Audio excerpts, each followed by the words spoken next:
Dang, son, we're really getting somewhere if we're getting the intake put in. And I got a few choices here from multiple vehicles.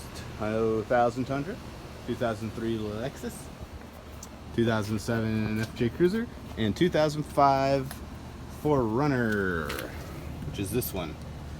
Okay, 2005 4Runner with the VVTi. And this kind of sensor. And we have Lexus GX 2003, that kind, and similar kind on the 2000 Tundra. So, let's see here. It all depends on what I can fit. And this baby is not fitting.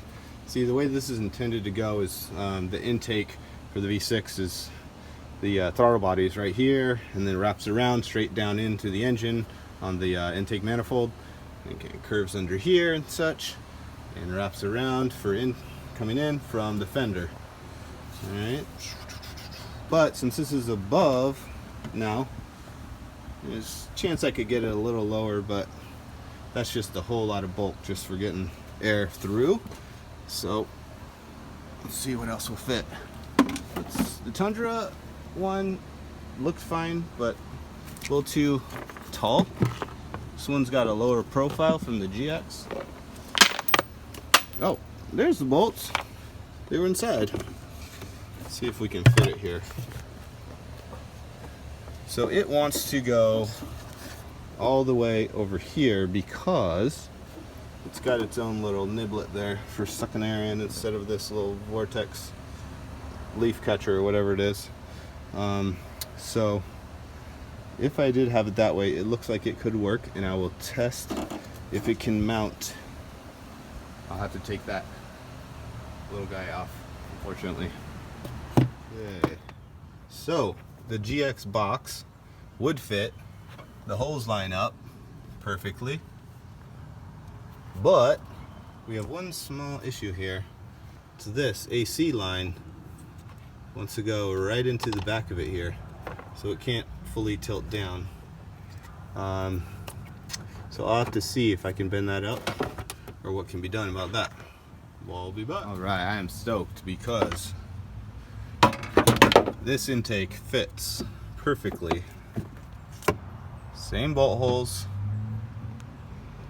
I did trim that cup off, but it fits perfectly right on, centered on the hole to the fender. This guy's gonna go on. You know, we still have this problem with the AC line. Who's in my way? Perfect. Okay, that's in.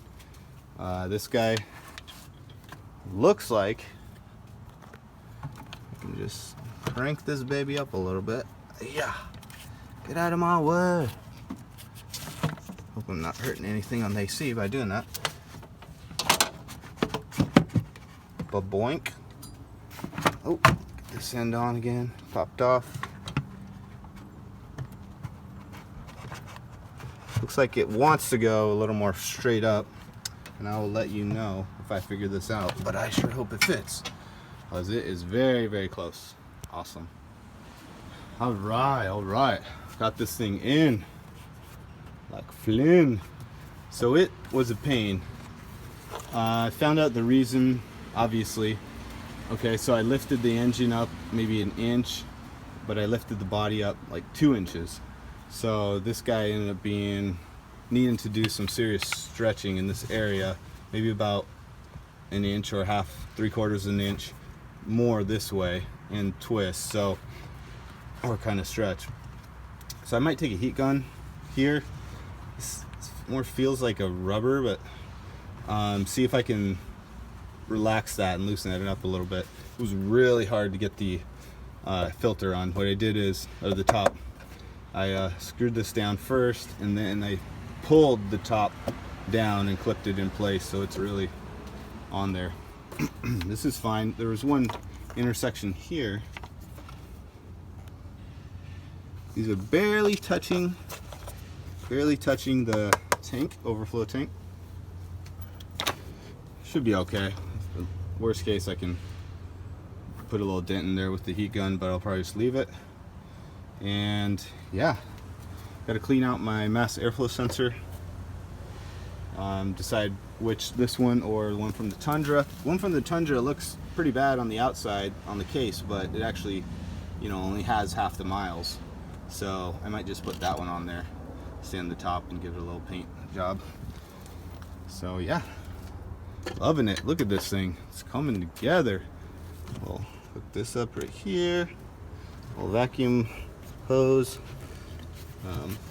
This interesting little box right here. Expansion chamber maybe or something, I'm not sure. But yeah, getting it going.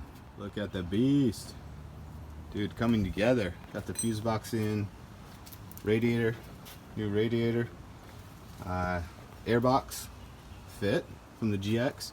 I'm wondering if you could help me figure out, I see coming from this fuel rail, goes down, and is this the proper place to connect it? Here on this bulge of the intake. If you could let me know, that'd be awesome. And then another big favor, I'm trying to figure out where two of these grounds go. One is attached right and goes parallel to the airflow meter, but I can't figure out where exactly it goes on the body. If you wouldn't mind sending me a picture, that'd be awesome. I would love that. This one comes from behind the engine, maybe attached to the transmission wire harness. I can't figure out where that one goes either, but I'm gonna have to ground these things, make sure it's safe and working. But yeah, looking good. I just need to put the wires in from there into here, and it should be ready to roll.